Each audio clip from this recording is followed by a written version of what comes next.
Mereka menemukan potongan-potongan dari tubuh ayah Konomoto yang membusuk di lemari kamarnya dengan tangan dan kakinya yang sudah hilang. Jadi makin mual ceritanya. Jangan lupa subscribe, like, comment, and share. Makasih.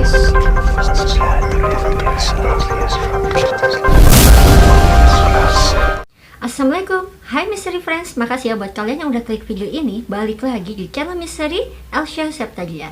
Pada tahun 1988 sampai 1989, ini ada kasus penculikan dan pembunuhan terhadap sejumlah anak perempuan, di mana kasus ini itu sempat ramai di Jepang. Mirisnya, anak-anak perempuan ini ditemukan sudah membusuk di hutan, dan yang lebih mengerikannya lagi, beberapa ditemukan dalam kondisi tubuh yang tidak lengkap. Adalah Otako Killer, pembunuh berantai yang paling kejam dan gila dalam sejarah Jepang. Pembunuh berantai itu bernama Tsutomu Miyazaki. Ya udah, gue gak akan basa-basi, kita langsung aja ceritanya. Let's start the story. Tsutomu Miyazaki ini tidak hanya sebagai pembunuh berantai, tapi juga dia ini dikenal sebagai pembunuh yang sadis dan gila, karena membunuh anak-anak perempuan itu dengan cara yang mengerikan. Tindakannya bahkan di luar nalar pembunuh biasa. Ia adalah pedofilia, penderita nekrofilia, dan juga seorang kanibal. Nekrofilia ini adalah fetis manusia, di mana dia lebih menyukai untuk berhubungan seksual dengan mayat. Tsutomu Miyazaki lahir pada tanggal 21 Agustus 1962. Dia anak pertama dari 3 bersaudara. Tsutomu Miyazaki lahir dengan cacat fisik, yaitu persenggian telapak tangan dan jari-jarinya menyatu hingga tidak dapat menekuk pergelangan tangannya dengan sempurna. Cacat lahir inilah yang menyebabkannya dia ini tumbuh menjadi anak yang pendiam dan pemalu. Tsutomu Miyazaki pada masa kecilnya ini dia sering dikucilkan, bahkan dia menjadi korban bullying dari teman-temannya di sekolah dasar Itsukaichi. Ia jarang sekali bergaul dan dia memilih untuk menyendiri dan lebih banyak menghabiskan waktunya dengan membaca komik-komik manga, dan juga dia hobi menggambar. Miyazaki ini termasuk salah satu anak yang berprestasi di sekolah. Dia ini tuh sebenarnya selalu masuk peringkat 10 besar di kelasnya. Lalu dia melanjutkan sekolahnya di Meidai Nakano High School di Nakano, Tokyo. Tetapi ketika akan masuk ke universitas, nilai-nilainya ini mulai anjlok. Ia gagal masuk ke Universitas Meiji yang menjadi harapan orang tuanya. Begitu juga dengan impiannya untuk menjadi guru bahasa Inggris lenyap. Miyazaki ini akhirnya terpaksa dia masuk perguruan tinggi junior lokal dan dia belajar mengenai teknisi foto. Di masa-masa inilah dia kerap merekam pakaian dalam anak-anak perempuan yang tengah bermain tenis. Miyazaki sebenarnya ini berasal dari keluarga yang cukup berada dan berpengaruh di sekitar lingkungannya di kawasan Itsukaichi, Tokyo, yang orang tuanya ini memiliki perusahaan percetakan surat kabar, tapi Miyazaki ini tidak ada keinginan untuk mengambil alih pekerjaan ayahnya.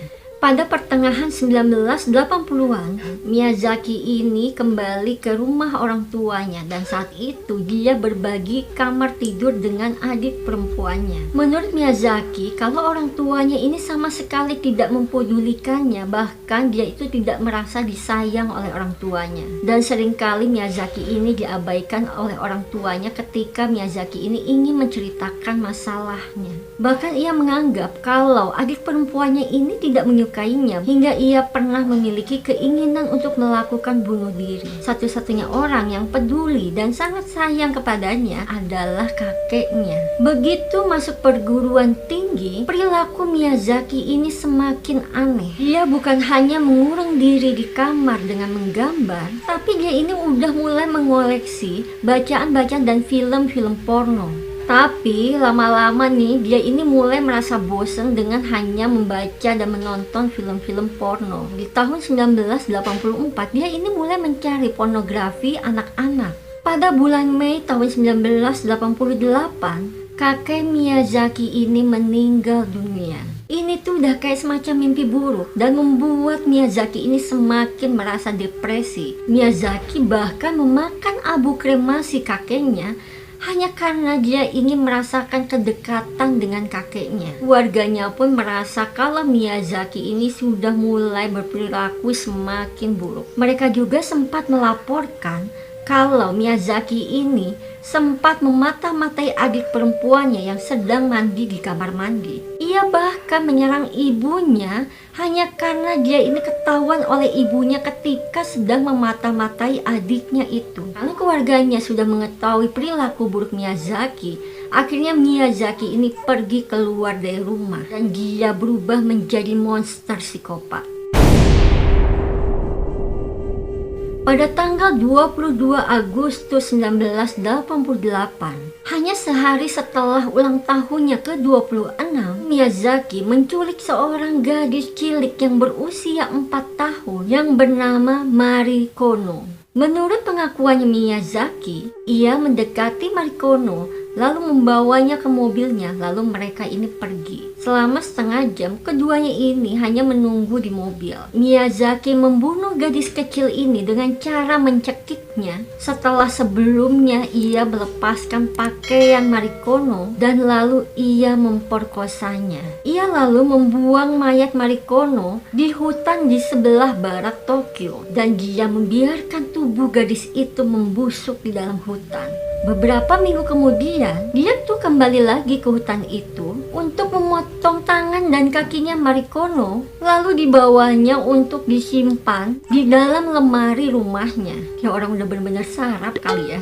Keluarga Marikono udah pasti dong mereka ini mencari keberadaan putrinya ini yang sudah lama hilang. Dan yang bikin sarapnya lagi, Miyazaki ini beberapa kali menelpon ke rumah keluarga itu. Tapi setiap Miyazaki menelpon ke keluarga itu dan telepon itu diangkat, Miyazaki itu diem, gak ngomong apa-apa. Pada akhir Agustus di tahun 1988, Miyazaki juga mengirimkan sebuah paket kepada keluarga Marikono yang isinya adalah foto gadis itu sebelum dibunuh dan juga sejumlah gigi Marikono dan beberapa barang milik gadis itu yang membuat keluarga itu ketakutan dan putus asa.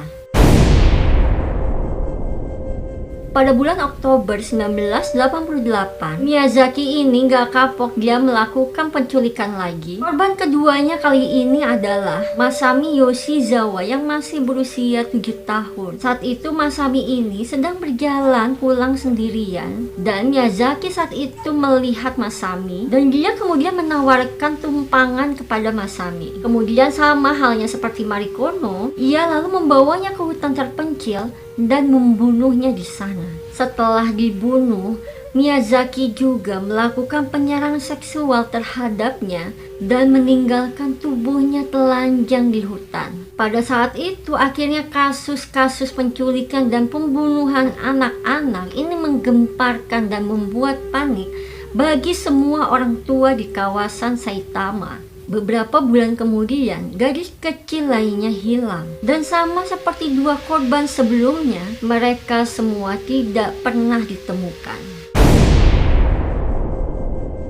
Dan terjadi lagi korban ketiga Miyazaki adalah Erika Namba yang berusia 4 tahun. Sama halnya seperti Masami Yoshizawa, ia juga diculik saat sedang pulang sendirian. Namun kali ini tuh Miyazaki memaksanya untuk masuk ke dalam mobil dan melepaskan pakaiannya gadis kecil itu di kursi belakang mobil. Miyazaki lalu mengambil foto-foto Erika Namba, lalu ia membunuhnya. Kemudian Erika Namba ini diikat tangan dan kakinya. Setelah itu Miyazaki ini meletakkan jasad dari tubuh Erika Namba ini di bagasi mobil. Lalu ia membuang mayatnya itu di parkiran mobil, sedangkan pakaiannya dibuang di hutan.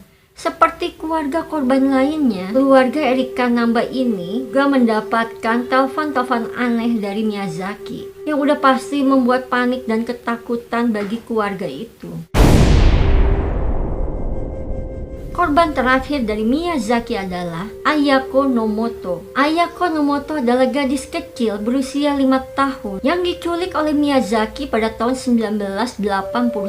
Sebelum Ayako ini dibunuh, Miyazaki memotret tubuhnya. Tapi kali ini nggak seperti korban-korban yang sebelumnya yang dibuang di hutan, tapi jasad Ayako Nomoto ini itu malah dibawa pulang sama Miyazaki. Yang bikin ngeri dan mual, di rumahnya itu Miyazaki melakukan pelecehan seksual selama 2 hari terhadap mayat Ayako. Dia juga berkali-kali memotret dan melakukan masturbasi serta memotong-motong tubuh gadis tersebut. Tapi nggak cukup hanya itu, jadi si Miyazaki ini juga meminum darah gadis kecil itu, bahkan ia memakan tangan dan kakinya. Ini tuh sebenarnya ini sih gila, ini udah bikin mual banget cerita beginian. Memang kayaknya dia emang udah gila kali ya, lebih kayak kanibal.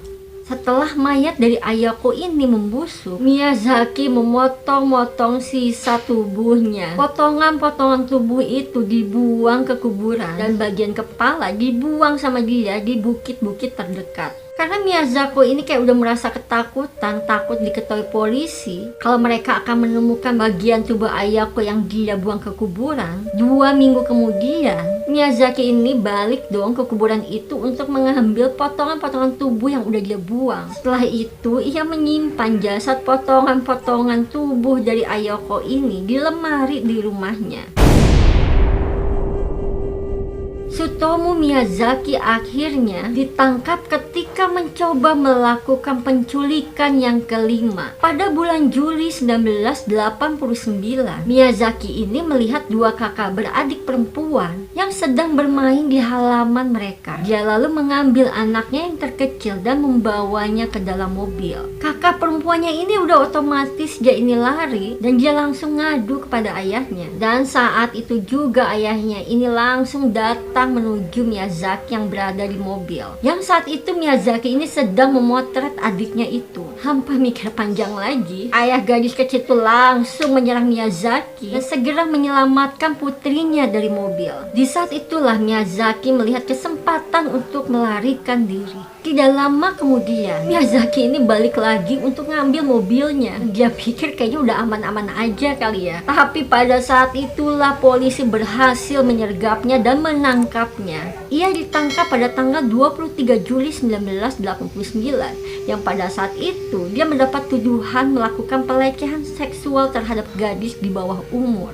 Namun ketika polisi melakukan penyelidikan ke apartemennya, mereka terkejut dong mendapati apa yang terlihat di dalam apartemennya itu. Ada ribuan kaset video manga, hentai, animasi slasher. Selain itu juga polisi menemukan video-video buatannya yang berisi aksinya melakukan hubungan-hubungan seks dengan mayat-mayatnya. Mereka juga menemukan foto-foto pembunuhan korban-korbannya beserta pakaian-pakaian mereka. Dan tentu aja yang mengerikannya, mereka menemukan potongan-potongan dari tubuh Ayako Nomoto, korban keempat Miyazaki, yang membusuk di lemari kamarnya dengan tangan dan kakinya yang sudah hilang. Jadi makin mual ceritanya.